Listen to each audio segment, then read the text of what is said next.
सिद्ध योग में आपका स्वागत है। हम आप सबके लिए ऑनलाइन योग कक्षाएं आयोजित कर रहे हैं जो अंग्रेजी और हिंदी दोनों भाषाओं में उपलब्ध हैं।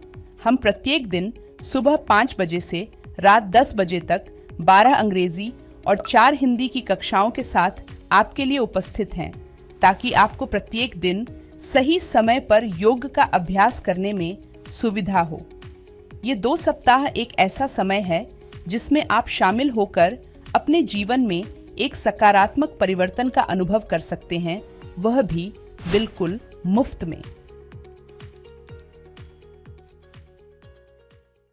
दोस्तों, क्या आपका कंसंट्रेशन बहुत ज़्यादा लो है? आपको बहुत जल्दी गुस्सा आ जाता है, आप अपने इमोशंस को कंट्रोल नहीं कर पाते हैं, साथ ही साथ आपकी जो चेस्ट है वो बहुत ज़्यादा स्टिफ हो गई है, आपका जो पोस्चर है वो बहुत ज़्यादा खराब है, आपके शोल्डर्स ड्रॉप है, बैक आपकी हंच है, आपके पेट पर बहुत ज़्यादा एक्स्ट्रा फैट हो गया है, आपका जो लोअर बॉडी है उसमें बहुत ज़्यादा पेन रहता है, आपको हाई ब्लड प्रेशर है, लो ब्लड प्रेशर की समस्या है और आप अपनी इन सारी समस्याओं को दूर करना चाहते हैं, तो आज हम आपको बताएंगे एक ऐसे आसन के अभ्यास के बारे में जो आपको हेल्प करेगा इस सारे परेशानियों को दूर करने में। और इस आसन का नाम है अष्टांगा नमस्कार आसन। मैं अतुल मिश्रा सिद्धि योगा से आपका स्वागत करता हूं। तो चलिए दोस्तों, अपने अष्टांगा नमस्कार आसन का अभ्यास शुरू करने से पहले हम लोग इस आसन की कॉन्ट्राइंडिकेशंस को समझ लेते हैं। तो दोस्तों, अगर आपको नी से रिलेटेड कोई भी इंजरी है या फिर आपको नी जॉइंट में पेन है, साथ ही साथ आपको शोल्डर जॉइंट से रिलेटेड कोई इंजरी है या फिर आपको शोल्डर्स में पेन है, आपको सर्वाइकल की समस्या है, आपको नेक में पेन है या फिर हाल ही में आपकी कोई भी सर्जरी हुई है, तो आपको इस आसन का अभ्यास करने से बचना है। तो चलिए अब हम शुरुआत करते हैं अपने आसन के अभ्यास की। तो सबसे पहले इस आसन का अभ्यास करने के लिए हमको टेबल टॉप की पोजीशन में आ जाना है। तो दोस्तों, सबसे पहले हम टेबल टॉप की पोजीशन में आ जाएंगे। तो टेबल टॉप की पोजीशन में हमें क्या करना है, अपने दोनों पैरों को खोल के रखना है, दोनों घुटनों को खोल के रखना है। तो जितना गैप आपके दोनों घुटनों के बीच में उतना ही गैप आपके दोनों पैरों के बीच में रहेगा। यहाँ पर आपको दोनों हाथों के बीच में भी गैप देना है। दोनों हाथ की उंगलियां हैं वो पूरी तरीके से खुली हुई रहेंगी। आपको अपनी स्पाइन को न्यूट्रल रखना है।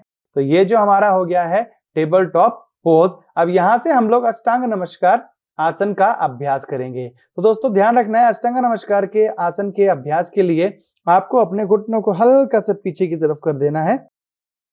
तो इस तरीके की आपको पोजीशन लेनी है। टेबल टॉप के जो पोजीशन होती है वो ये होती है। यहाँ पर टेबल टॉप की पोजीशन से हम अपने घुटनों को हल्का सा और पीछे की तरफ कर देंगे। तो दोस्तों, यूजुअली अष्टांग नमस्कार जो आसन है उसका अभ्यास हम सन सैल्यूटेशन के साथ करते हैं। यहाँ पर हम आपको सेपरेटली इस आसन का अभ्यास बता रहे हैं। तो इस आसन का अभ्यास आप टेबल टॉप से कर सकते हैं, इस आसन का अभ्यास आप प्लैंक से भी कर सकते हैं। तो हम आपको दोनों ही पोजीशन से इस आसन का अभ्यास करना बताएंगे। एज अ बिगिनर, अगर आप सन सैल्यूटेशन का अभ्यास भी कर रहे हैं तो इस आसन के अभ्यास में आपको प्लैंक के बाद आपको टेबल टॉप की पोजीशन में आना पड़ेगा, उसके बाद ही आप इस आसन का अभ्यास कर पाएंगे। तो पहले हम टेबल टॉप की पोजीशन से घुटनों को हल्का सा पीछे की तरफ लिया है, फिर हमें गहरा श्वास अंदर भरना है।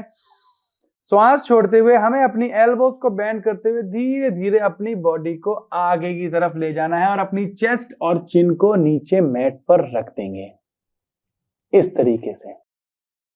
तो दोस्तों, ये है हमारी अष्टांग नमस्कार की पोजीशन। आप देख सकते हैं आपकी बॉडी के जो 8 पार्ट हैं वो टच हो रहे हैं जमीन पे, यानी कि आपके दोनों पैर के अंगूठे, आपके दोनों घुटने, आपकी चेस्ट, आपके दोनों हाथ और आपकी चिन।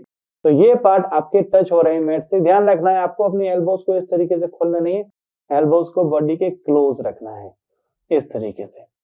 वापस आने के लिए आप धीरे से अपनी बॉडी को ऊपर उठा के कोबरा और इस तरीके से आप इस पोजीशन में वापस आ जाएंगे। इसमें लोग गलती क्या करते हैं दोस्तों, तो सबसे ज्यादा जो इसमें मिस्टेक होती है वो ये होती है कि जब आप नीचे की तरफ जा रहे होते हैं तो लोग इस तरीके से अपनी एल्बोज को खोल के अपनी चिन को टच करने का ट्राई करते हैं। तो ये सबसे बड़ी मिस्टेक है इस आसन के अभ्यास में।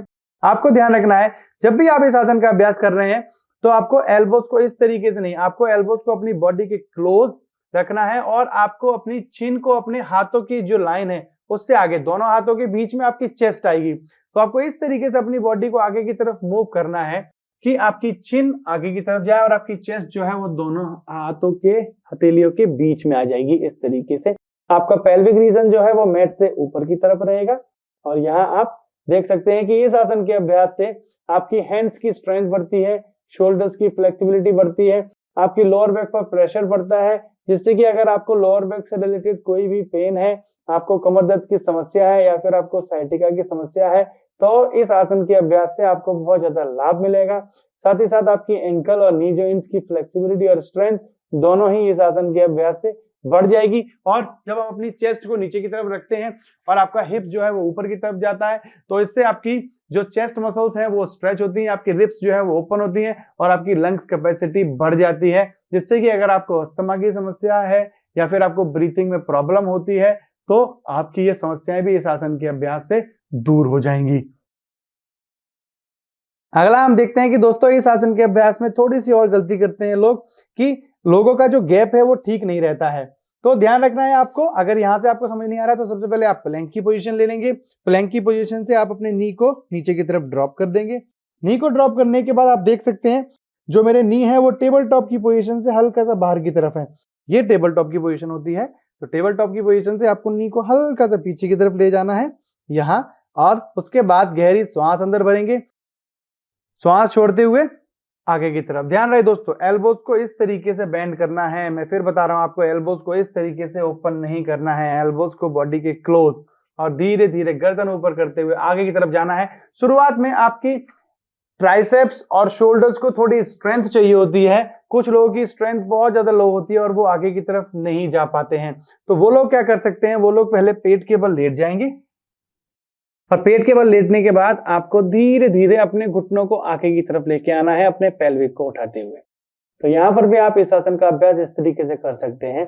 वापस जाने के लिए धीरे से सीधा कर देंगे। एक बार फिर से देखेंगे तो आप इस तरीके से लेट जाएंगे, अपनी पाम्स को शोल्डर्स के नीचे रख लेंगे। आपकी जो फिंगर्स है वो शोल्डर्स लाइन के अंदर की तरफ ही रहेगी, शोल्डर्स के बाहर नहीं आनी चाहिए आपकी फिंगर। फिर आपको अपने पेल्विक को ऊपर की तरफ उठाते हुए अपने घुटनों को हल्का सा आगे की तरफ, पैरों को हल्का सा आगे की तरफ लाके आपको इस तरीके से अष्टांग नमस्कार आसन का अभ्यास करना है। वापस आने के लिए धीरे से सीधा करेंगे। तो जिस तरीके से आप आसन के अभ्यास में जा रहे हैं, सेम उसी तरीके से आपको आसन के अभ्यास से वापस आना है। तो दोस्तों ये हमने आपको बताया अष्टांग नमस्कार आसन के अभ्यास के बारे में, और आपको इस आसन का अभ्यास शुरुआत में 2 से 3 राउंड करने हैं और आप स्टार्टिंग में इस आसन के अभ्यास में 20 से 30 सेकंड तक रुक सकते हैं। और एज अ बिगिनर आपको इस आसन के अभ्यास में थोड़ी सी सावधानी बरतनी है। जब आप एल्बोज को बेंड करके आगे की तरफ जाते हैं तो आपकी जो हैंड मसल्स हैं उनको कॉन्ट्रैक्ट रखना है और कोर को हल्का सा एंगेज करके रखेंगे, जिससे कि आप धीरे धीरे आगे की तरफ जाएं। अदरवाइज अगर आप अपनी बॉडी को प्रेशर को होल्ड नहीं कर पाएंगे तो आप आगे की तरफ गिर भी सकते हैं, जिससे कि आपको इंजरी भी हो सकती है। तो दोस्तों मैं आशा करता हूं कि इस सारी जानकारी के साथ आप इस आसन का अभ्यास अच्छे से कर पाएंगे और इस आसन से मिलने वाले ज्यादा से ज्यादा बेनिफिट्स को आप ले पाएंगे। तो आप करिए इस आसन का अभ्यास। हम जल्दी ही मिलते हैं आपसे एक नए आसन के साथ। तब तक के लिए नमस्कार।